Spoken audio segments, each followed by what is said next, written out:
12 मार्च 1930 को महात्मा गांधी ने साबरमती आश्रम से दांडी यात्रा शुरू की थी। ये भारत के स्वतंत्रता आंदोलन का एक टर्निंग पॉइंट था, क्योंकि इस यात्रा ने देश के कोने कोने को एक लक्ष्य के साथ जोड़ दिया था, और ये लक्ष्य था भारत की आजादी। आज ऐतिहासिक यात्रा के करीब 100 वर्ष के आसपास हम भारतीय फिर एक नई यात्रा पर निकले हैं। ये यात्रा है विकसित भारत की यात्रा।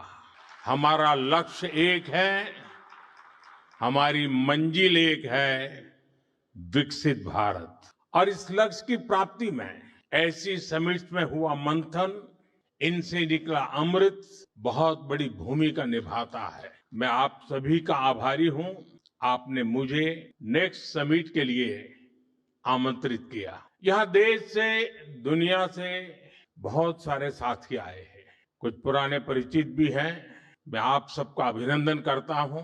साथियों, 21वीं सदी का एक कालखंड न भूतो ना भविष्यति जैसा है। एक तरफ युद्ध की विभीषिका है, सप्लाई चेन फिर से तहस नहस हो रही है, संयुक्त राष्ट्र जैसी वैश्विक संस्थाओं की प्राथमिकता पर सवालिया निशान लग रहे हैं, और ऐसे कालखंड में हमारा भारत इन विपरीत परिस्थितियों में भी आगे बढ़ रहा। आज दुनिया इतिहास के जिस महत्वपूर्ण पड़ाव पर खड़ी है, उस पड़ाव पर जिस देश का नाम सबसे ज्यादा चर्चा में है, वो है भारत। वर्तमान में इतने सारे संकटों के बीच दुनिया का हर गंभीर नेतृत्व, हर जानकार भारत को लेकर बहुत उम्मीदों से भरा हुआ है।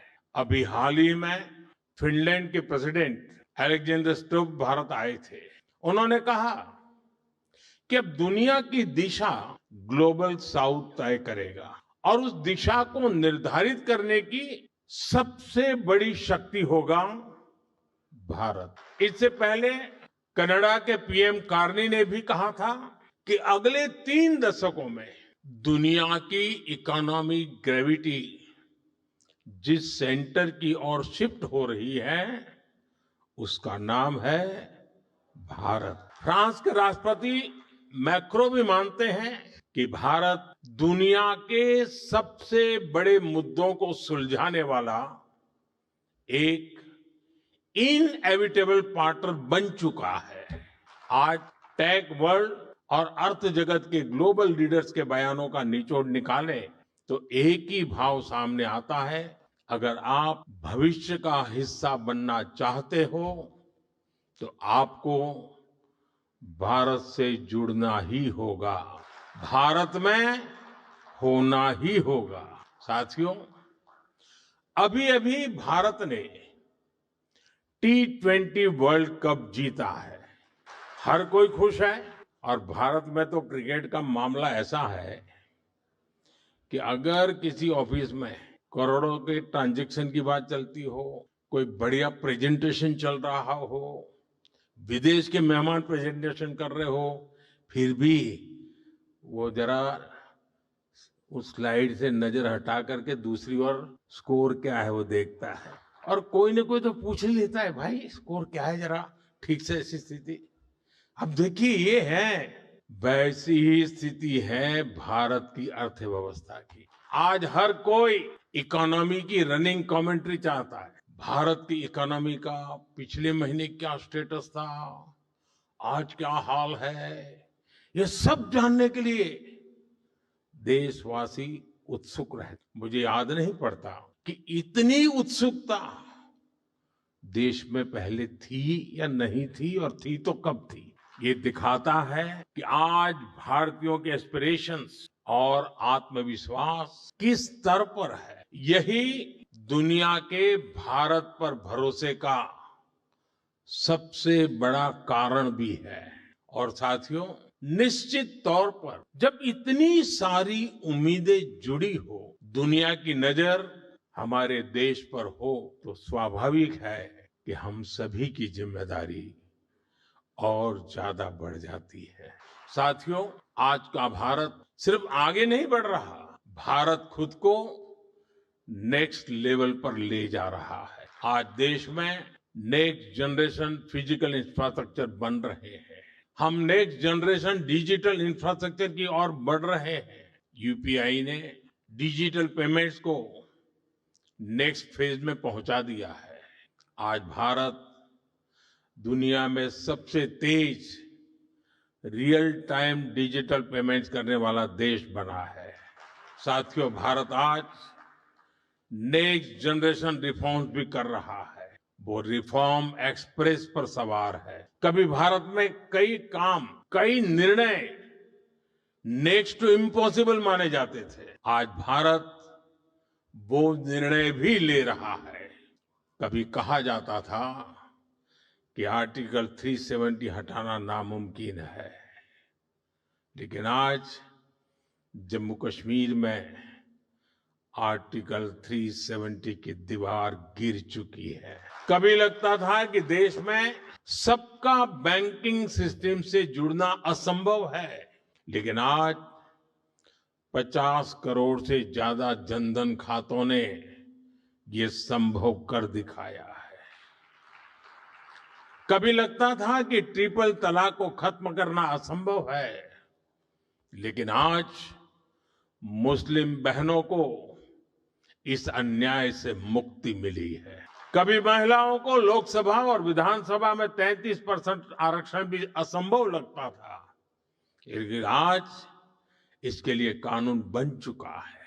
कभी अंतरिक्ष और एडवांस टेक्नोलॉजी को लेकर भी भारत की लिमिट्स बताई जाती थी, लेकिन आज moon mission, semiconductor mission, quantum mission, ये सब भारत को नेक्स्ट फ्रंटियर ऑफ टेक्नोलॉजी की ओर ले जा रहे हैं। साथियों, आज का भारत केवल सपने नहीं देख रहा, भारत उन्हें सच कर रहा है। इसलिए आज दुनिया कह रही है, India is not just progressing, India is moving to the next.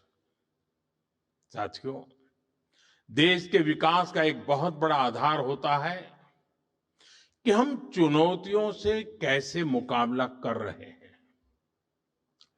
हम सभी जानते हैं कि वैश्विक परिस्थितियां अचानक बदलती हैं। बीते वर्षों में हमने पहले कोरोना की आपदा देखी, फिर रूस यूक्रेन का संकट देखा, और अब हम हमारे बहुत ही पास में एक और बड़ा युद्ध चल रहा है। इस युद्ध ने पूरे विश्व को बहुत बड़े ऊर्जा संकट में धकेल दिया है। साथियों, ऐसी विकट परिस्थितियों में बहुत अहम है कि एक देश के तौर पर हम इसका मुकाबला कैसे करते हैं। संकट काल एक प्रकार से पूरे राष्ट्र की परीक्षा होती है। शांति के साथ, धैर्य के साथ हमें परिस्थितियों से निपटना होता है।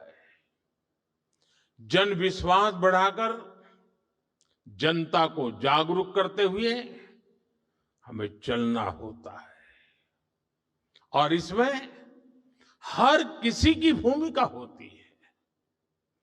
हर राजनीतिक दल की, मीडिया की, सामाजिक संस्थाओं की, इंडस्ट्री की, युवाओं की, गांव की, शहर की, हर किसी की भूमिका बहुत अहम होती है।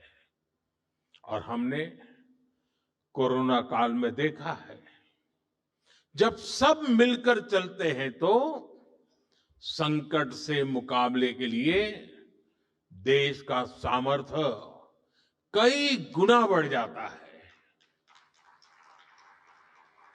आज देश के सामने एक और चुनौती है और इसलिए हमें मिलकर प्रयास करने होंगे, राष्ट्र हित को सर्वोपरि रखते हुए अपने कर्तव्य निभाने होंगे।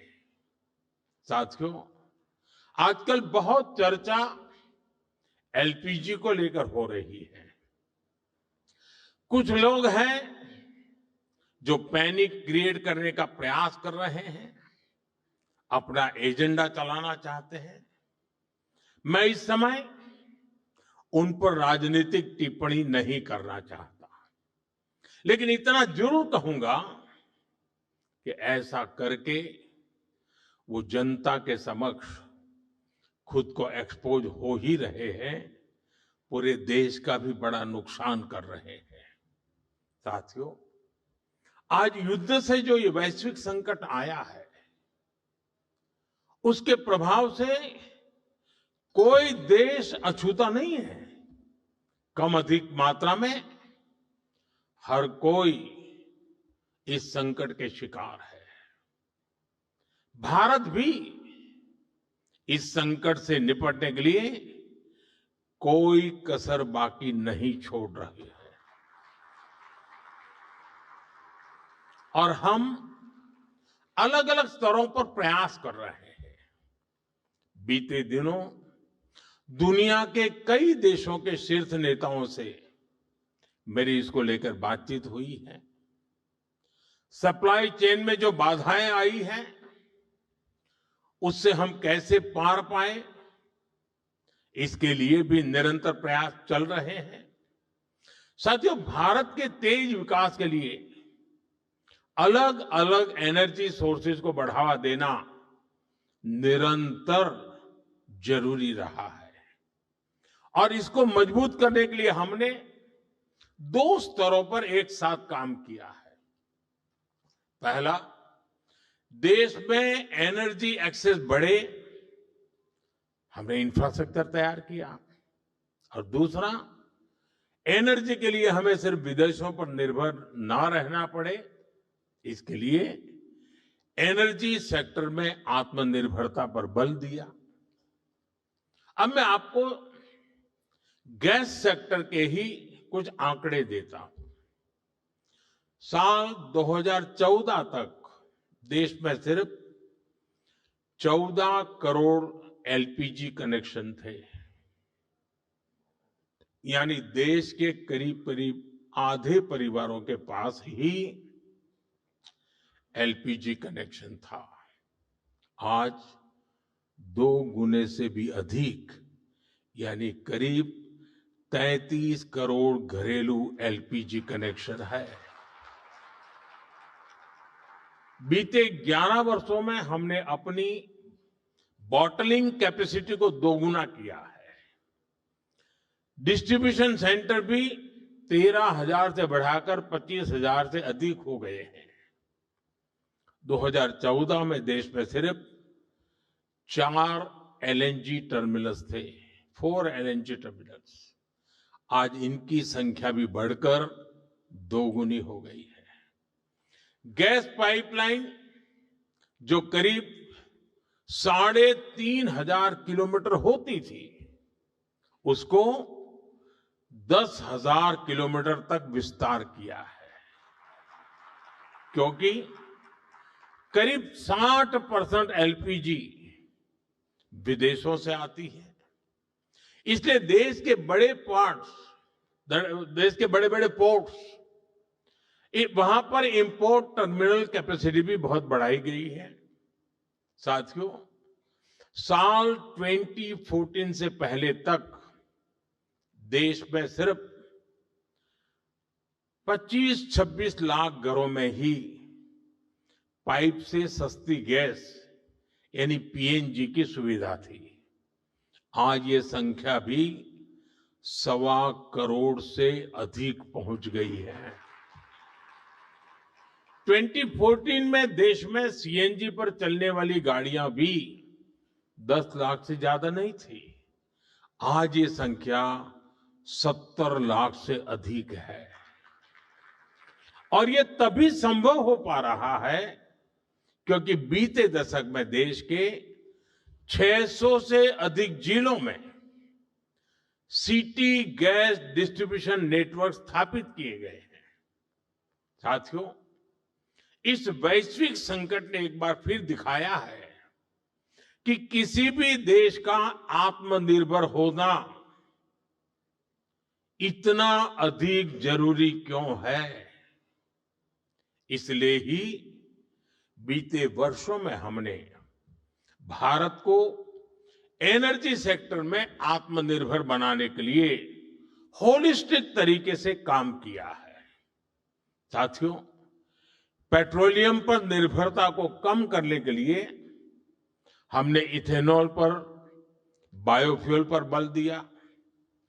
2014 से पहले देश में सिर्फ 1-1.5% इथेनॉल ब्लेंडिंग कैपेसिटी थी।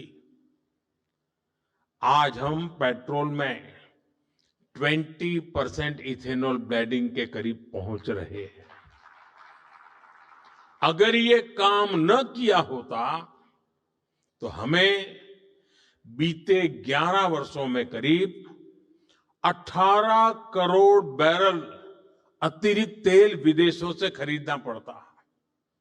आज की स्थिति देखें तो इथेनॉल के कारण हमें प्रतिवर्ष करीब 4.5 करोड़ बैरल कम ऑयल इंपोर्ट करना पड़ रहा है। यानी करीब 1.5 लाख करोड़ रुपए की बचत तो देश को सिर्फ इसी से हुई है। साथियों, भारत में पेट्रोलियम का बहुत बड़ा कंज्यूमर हमारी रेलवे भी है। हमारे देश में रेलवे लाइनों के इलेक्ट्रिफिकेशन का काम 60 साल पहले शुरू हुआ था। बावजूद इसके 2014 तक 2014 तक सिर्फ 20% रेलवे रूट का इलेक्ट्रिफिकेशन ही हो पाया था। बाकी रेलवे रूट्स पर हजारों डीजल इंजन चला करते थे। आज भारत में ब्रॉडगेज नेटवर्क का करीब करीब 100% बिजलीकरण हो चुका है। इससे साल 2024-25 में ही भारतीय रेलवे ने करीब 180 करोड़ लीटर डीजल की बचत की है। अगर इलेक्ट्रिफिकेशन न हुआ होता तो हर वर्ष इतना डीजल बनाने के लिए एक्स्ट्रा क्रूड ऑयल इंपोर्ट करना पड़ता। ऐसे ही हमने मेट्रो का नेटवर्क बढ़ाया, इलेक्ट्रिक मोबिलिटी पर फोकस किया। एक और बहुत बड़ा काम हमने रिन्यूएबल एनर्जी को लेकर किया है। आज हमारी total install power generation capacity का आधा हिस्सा रिन्यूएबल सोर्स से आता है। हमारी कुल रिन्यूएबल क्षमता आज 250 गीगावाट के ऐतिहासिक आंकड़े को पार कर गई है।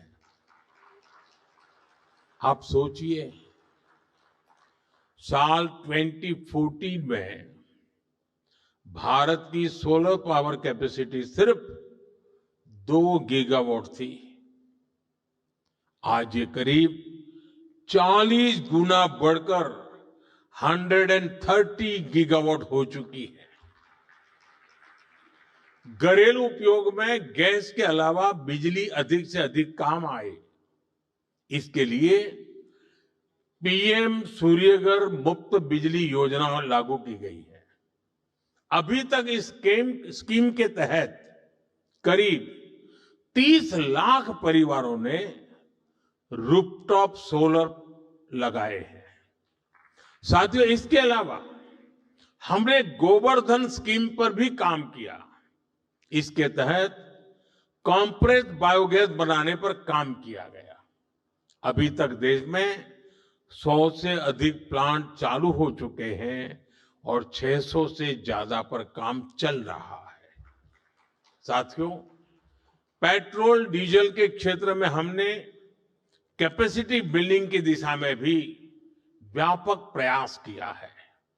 2014 से पहले भारत के पास स्ट्रेटेजिक पेट्रोलियम रिजर्व यानी संकट के समय कच्चा तेल स्टोर करने की कैपेसिटी ना के बराबर थी। आज हमारे पास 50 लाख टन से अधिक का स्ट्रेटेजिक पेट्रोलियम रिजर्व है और इससे भी अधिक कैपेसिटी पर काम चल रहा है। बीते दशक में अपनी रिफाइनिंग कैपेसिटी में भी हमने सालाना 40 मिलियन टन से अधिक की वृद्धि की है। तभी भारत आज दुनिया के सबसे बड़े रिफाइनिंग हब्स में से एक बन चुका है। यानी आप अंदाजा लगा सकते हैं कि हम भारत को आत्मनिर्भर बनाने के लिए कितने बड़े पैमाने पर और कितनी बड़ी दिशाओं में काम कर रहे हैं। ये युद्ध की वजह से जो संकट बना है उसका मुकाबला भी हम जरूर कर पाएंगे। मेरा 140 करोड़ देशवासियों पर पूरा भरोसा है। जैसे एक साथ संगठित होकर कोविड के संकट से हमने देश को बाहर निकाला था, उसी प्रकार हम इस वैश्विक संकट को भी पार कर लेंगे।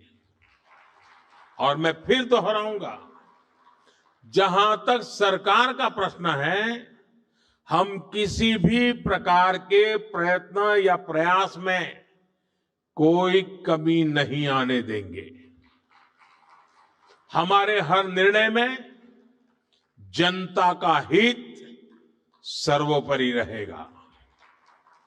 साथियों, यूक्रेन युद्ध से लेकर आज तक हमने देखा है कि कैसे इसका प्रभाव वैश्विक मार्केट से लेकर दुनिया के नागरिकों पर पड़ता रहा है। लेकिन भारत सरकार का हमेशा से हर संभव प्रयास रहा है कि युद्ध से बनी परिस्थितियों का बोझ भारत के नागरिकों पर न पड़े। और जब रूस यूक्रेन का संकट बढ़ा था तो उस कालखंड में फर्टिलाइजर की कीमतें आसमान छूने लगी थी। इसके बावजूद यूरिया की जो बोरी अंतर्राष्ट्रीय बाजार में 3,000 रुपये में मिल रही थी, वो हमने अपने किसानों को सिर्फ 300 रुपये में दी थी। दुनिया में 3,000 रुपया चलता था, हमारे देश पे 300 रुपये में दिया जाता था। इस बार भी हमारा हर संभव प्रयास होगा कि देश के किसान, देश के नागरिकों के जीवन पर युद्ध का कम से कम प्रभाव पड़े। साथियों, आज के इस अहम समय में, आज इस मंच से मैं राज्य सरकारों से भी एक अनुरोध है। ये जरूरी है कि कालाबाजारी न हो, अफवाहें न फैले। इसलिए स्थिति की गंभीरता से मॉनिटरिंग आवश्यक है। जो कालाबाजारी कर रहे हो उनके खिलाफ बड़े एक्शन भी होने चाहिए। साथियों, बीता एक दशक आत्मनिर्भरता के साथ साथ संवेदनशील गवर्नेंस का भी रहा है। हमारे देश का एक बड़ा हिस्सा, वहां रहने वाले लोग दिल्ली में बैठी कांग्रेस सरकारों की सोच से भी दूर रहे। लेकिन हमारी सरकार ने विकास की दौड़ में पीछे रह गए लोगों को गवर्नेंस की प्राथमिकताओं से जोड़ा। आज इन इलाकों में हाउसिंग हो, रोड्स हो, स्कूल, हॉस्पिटल हो, ऐसे इंफ्रास्ट्रक्चर निर्माण के लिए ही एस्पिरेशनल डिस्ट्रिक्ट योजना, एस्पिरेशनल ब्लॉक योजना, पीएम जनमन योजना जैसे स्पेशल अभियान चलाए जा रहे हैं। साथियों, कांग्रेस की सरकारों का एक बहुत बड़ा पाप ये भी रहा कि उन्होंने देश के एक बड़े हिस्से को माओवादी आतंक की आग में जलने के लिए छोड़ दिया था। देश के करीब करीब हर बड़े राज्य का बहुत बड़ा हिस्सा माओवादी आतंक की गिरफ्त में था। लेकिन साथियों, बीते सालों में देश ने इस स्थिति को बदलने का संकल्प लिया। हम बुलंद हौसले के साथ आगे बढ़े और इसका नतीजा आज देश देख रहा है। साल 2013 में 180 से अधिक जिले, 180 से ज्यादा डिस्ट्रिक्ट माओवादी आतंक से प्रभावित थे। आज माओवादी आतंक से प्रभावित जिलों की संख्या सिंगल डिजिट में पहुंच चुकी है। साथियों, बीते एक साल में ही 2100 से ज्यादा नक्सलियों ने आत्मसमर्पण किया है। 900 से ज्यादा नक्सलवादियों की गिरफ्तारियां हुई हैं और जो हथियार छोड़ने के लिए तैयार नहीं थे, ऐसे 300 से अधिक कट्टर नक्सलियों को सुरक्षा बलों ने मार गिराया है। इसका ये परिणाम हुआ है कि जो इलाके कभी डर के साए में जीने को मजबूर थे, वहां आज विकास की नई ऊर्जा का संचार हो रहा है। साथियों, भारत आज जिस गति से आगे बढ़ रहा है, उसकी प्रगति की गति को रोकना असंभव है। 140 करोड़ भारतीयों की आकांक्षा आज नेक्स्ट लेवल पर है।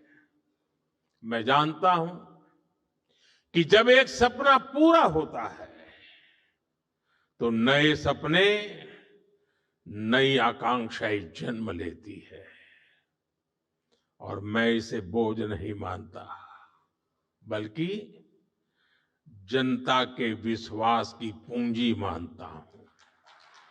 हां, देश में मेरे कुछ ऐसे शुभचिंतक भी हैं जिनको लगता है कि उम्मीदों के बोझ तले मोदी कभी तो दबेगा,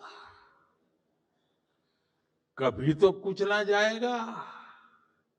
लेकिन उनकी नीयत इतनी खोटी है कि उनकी उम्मीदें पूरी हो ही नहीं सकती। और देशवासियों का आशीर्वाद जब तक है, तब तक ये पूरी होगी भी नहीं।